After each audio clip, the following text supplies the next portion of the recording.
ഒരിക്കലും പ്രാധാന്യത്തിൽ കുറവുമല്ല വിശുദ്ധ ഹദീസുകൾ. അതും അല്ലാഹുവിൻ്റെ വഹയാണ്. ആ ഹദീസുകളാണ് വിശുദ്ധ ഖുർആനിൻ്റെ വചനങ്ങളെ വ്യാഖ്യാനിച്ചു തരുന്നത്.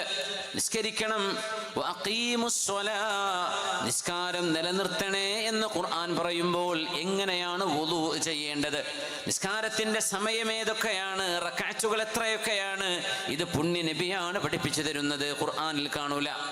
വെള്ളമില്ലെങ്കിൽ തയമ്മം ചെയ്യണമെന്ന് ഖുർആൻ പറയുമ്പോൾ തയമ്മിൻ്റെ രീതി ഏതാണ്, അത് ഖുർആനിൻ്റെ വ്യാഖ്യാനം ഹദീസിലൂടെയാണ് ലഭിക്കുന്നത്.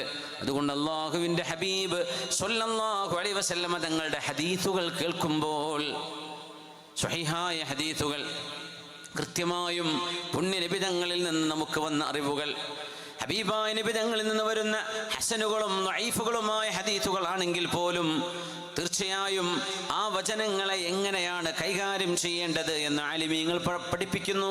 ഒരു ദഈഫ് പോലും എടുത്തു കളയാനുള്ളതല്ല. മൗളൂആയ ഹദീസുകൾ എടുത്തു കളയാനുള്ളതാണ്. എന്നാൽ ദഈഫുകൾ പോലും അങ്ങനെയല്ല. ആ ദഈഫുകളുടെ മഅന സ്വഹീഹായിരിക്കാം, അതിൻ്റെ മേൽ അമലുണ്ടായിരിക്കാം. എത്രയോ മഅനകളാൽ ഖുവ്വത്ത് ലഭിക്കുന്ന ഹദീസുകൾ പ്രത്യക്ഷത്തിൽ ദഈഫുകളായിരിക്കാം.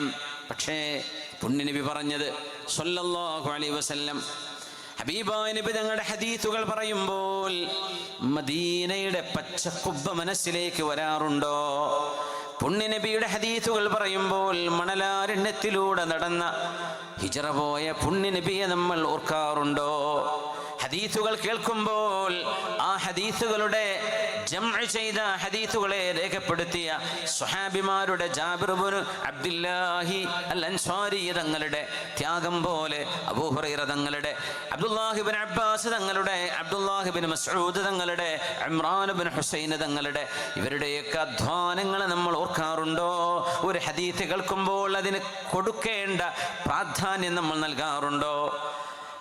മാലിക്കി മദ്ഹബിന്റെ മഹാനായ പണ്ഡിതൻ, മഹാനായ മാലിക് ഇബ്നു അനസ് അൽ മദനി റഹ്മഹുല്ലാഹ്, മദീനക്കാരനായ, മദീനയിൽ വഫാത്താകാൻ ആഗ്രഹിക്കുകയും മദീന വിട്ട് മറ്റെവിടെയും പോകാതെ മദീനയിൽ തന്നെ വഫാത്തായ മാലിക്കി മദ്ഹബിന്റെ ഇമാമു ദാരിൽ ഹിജ്റ, ലാ യുഫ്താ വ മാലികും ഫിൽ മദീന എന്ന് പണ്ഡിത ലോകം അംഗീകരിച്ച മഹാനവറുകൾ, മഹാന്റെ ഹദീസിന്റെ റിവായത്തുകളിൽ കാണുന്ന വലിയൊരു പണ്ഡിതനുണ്ട്, സൂഫി വര്യനായ അയ്യൂബ് സഖ്തിയാനി റഹ്മത്തുള്ളാഹി അലൈഹി.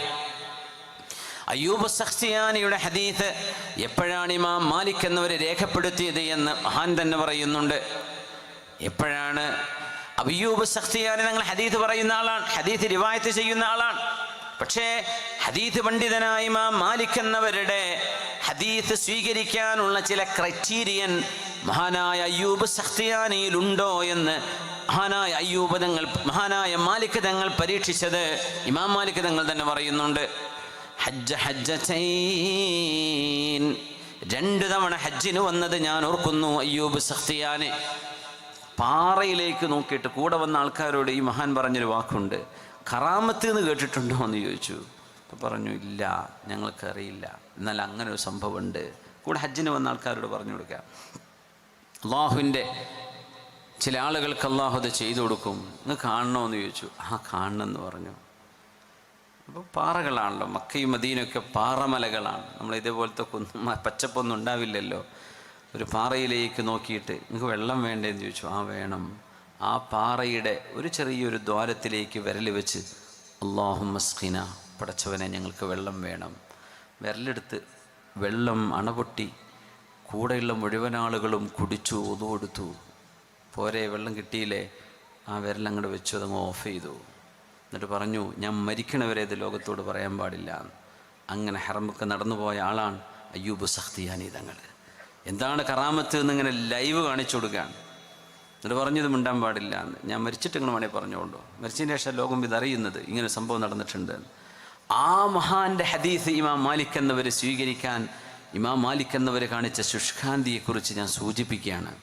മാലിക് എന്ന് പറഞ്ഞു, ഹജ്ജിന് വന്നപ്പോൾ അയ്യൂബ് സഖ്തിയാനി വലിയ ഹദീസ് പണ്ഡിതനാണെന്ന് എനിക്കറിയാം, ഇതൊക്കെ താബിഈങ്ങളാണ്.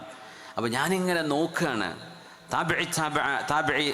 താബിഈങ്ങളിൽ പെടുന്ന മഹാൻ. അപ്പോൾ ഞാനിങ്ങനെ നോക്കി അയ്യൂബ് സഖ്തിയാനിയെ, കുന്തു അർമുഖുഹു, ഞാൻ അങ്ങനെ ശരിക്കും നോക്കും മൂപ്പരെങ്ങനെയാണ്. അങ്ങനെ ഹജ്ജിൻ്റെ സമയം പരിശുദ്ധമായ അൽ മസ്ജിദുൽ ഹറാമിൽ പുണ്യനബിയുടെ ഹദീത്തിൻ്റെ സദസ്സുകളും തഫ്സീറിൻ്റെ ക്ലാസ്സുകളും ഓരോ സാരിയത്തിൻ്റെ തൂണിൻ്റെ അടുത്ത് വെച്ച് നടക്കുമ്പോൾ അയ്യൂബ് സഖ്തിയാനി ഇരിക്കുന്ന ആ ഒരു തൂണിൻ്റെ അരികത്ത് ഞാൻ ചെന്ന് നോക്കി.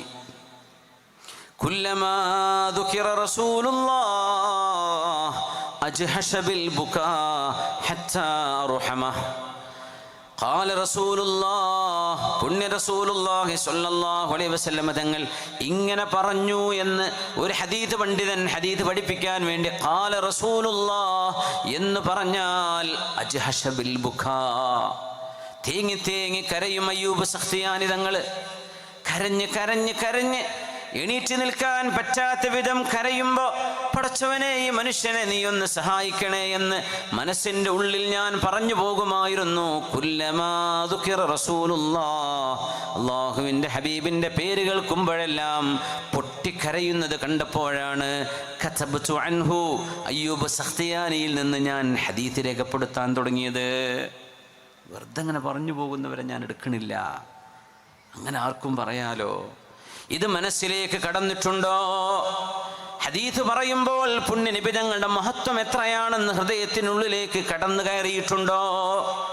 ഇത് ബോധ്യപ്പെട്ടെങ്കിലേ ഞാൻ ഹദീത്ത് സ്വീകരിക്കൂ എന്ന് പറഞ്ഞ മാലിക്കി മദ്ഹബിന്റെ ഇമാം മാലിക് റളിയല്ലാഹു അൻഹു വുളു എടുക്കാതെ ഹദീത്തിന്റെ ക്ലാസ് തുടങ്ങുമായിരുന്നില്ല. വുളു എടുത്തിട്ടാ വന്നിരിക്കുക. അത്ര പുരട്ടും ഖിബലയിലേക്ക് തിരിഞ്ഞിരിക്കും. എന്തിനെന്നറിയോ?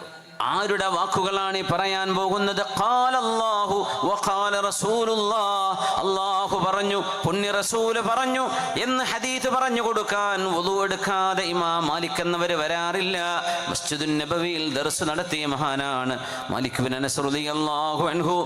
അങ്ങനെ ഹബീബായ നബി തങ്ങൾ ഫഇദാ ദുഖിറ റസൂലുള്ളാഹ്, ഹബീബായ നബി തങ്ങൾ പറഞ്ഞു എന്ന് മഹാനവറുകൾ അങ്ങനെ പറഞ്ഞു തുടങ്ങുമ്പോഴേക്കും യതഗയ്യറു ലൗനുഹു വയൻഹനി, മഹാനവറുകൾ കുനിഞ്ഞു പോകും, നിറമാകെ മാറിപ്പോകും.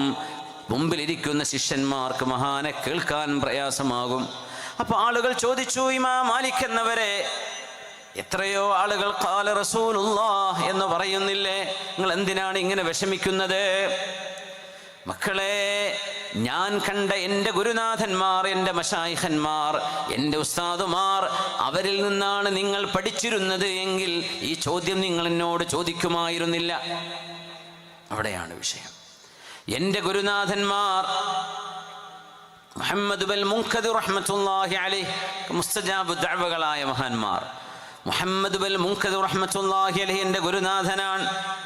സയ്യിദുൽ ഖുറാ, പണ്ഡിതന്മാരുടെ നേതാവ് എന്നറിയപ്പെടുന്ന മഹാനാണ് മുഹമ്മദ് ബിൻ മുൻകദിർ തങ്ങൾ. മഹാനവറുകളോട് ഒരു ഹദീത്ത് ചോദിച്ചാൽ ലില്ലാ വയബ്കി ഹത്താ നർഹമ, കരഞ്ഞുകൊണ്ട് കരഞ്ഞുകൊണ്ടേ പുണ്യ റസൂല് പറഞ്ഞു എന്ന് പറയുന്ന ഒരു ഹദീത്ത് പറയാൻ കഴിയുള്ളൂ. അങ്ങനെ പറയാൻ നമ്മളൊക്കെ പെട്ടെന്ന് പറയും. عن أبي حفص عمر بن الخطاب رضي الله عنه أنه قال قال رسول الله صلى الله عليه وسلم إنما الأعمال بالنيات. صحيح بخاري ആദ്യത്തെ ഹദീത്ത് നമ്മൾ പെട്ടെന്ന് അങ്ങ് ചൊല്ലിപ്പോവും അല്ലേ? ഹജ്ജാനെങ്കിൽ മഹാനവറുകൾ ഒരു ഹദീത്ത് ചോദിച്ചാൽ കരഞ്ഞുകൊണ്ടേ മറുപടി പറയുമായിരുന്നു. മഹാനവറുകളെ കണ്ടിരുന്നെങ്കിൽ നിങ്ങൾ എന്നോട് ഈ ചോദ്യം ചോദിക്കുമായിരുന്നില്ല. എൻ്റെ ഗുരുനാഥനാണ് മഹാനായ ജഅഫർ ഇബ്നു മുഹമ്മദ് എന്നവർ. കാന കസീറ ദഅബ, നല്ല തമാശ പറയുന്ന ആളായിരുന്നു മഹാനവറുകൾ. ഫഇദാ ദുഖിറൻ നബി, അല്ലാഹുവിൻ്റെ റസൂലിൻ്റെ പേരവിടെ പറയപ്പെട്ടാൽ സ്വല്ലല്ലാഹു അലൈഹി വസല്ലം മിസ്ഫറ ലൗനുഹു, നിറം മഞ്ഞയായി പോകുമായിരുന്നു മഹാനായ ജഅഫർ ഇബ്നു മുഹമ്മദ് എന്നവർ. എൻ്റെ ഗുരുനാഥൻ ഈ മുഹമ്മദ് ബിൻ ജഅഫർ എന്നവരെ മഹാനവറുടെ കൂടെ ഞാൻ ഒരുപാട് കാലം ഇഖ്തലഫ്തു ഇലൈഹി സമാന, ഒരു തവണയോ രണ്ട് തവണയോ പോയി കണ്ട മഹാനല്ല, കാലങ്ങളോളം ഞാൻ ആ മഹാന്റെ കൂടെയുണ്ടായിരുന്നു. ഫമാ റഅയ്തുഹു ഇല്ലാ മുസല്ലിയൻ വഇമ്മാ സ്വാമിതൻ വഇമ്മാ ഖാരിഅൻ ലിൽ ഖുർആൻ. ഒന്നുകിൽ മഹാൻ മൗനിയായി ചിന്തിച്ചിരിക്കുന്നതാണ് കാണുന്നത്, അല്ലെങ്കിൽ നിസ്കരിക്കുന്നതാണ്, അല്ലെങ്കിൽ ഖുർആൻ ഓതുന്നത്. ഈ മൂന്നവസ്ഥയിലല്ലാതെ എൻ്റെ ഗുരുനാഥൻ ജഅഫർ ഇബ്നു മുഹമ്മദ് എന്നവരെ ഞാൻ കണ്ടില്ല.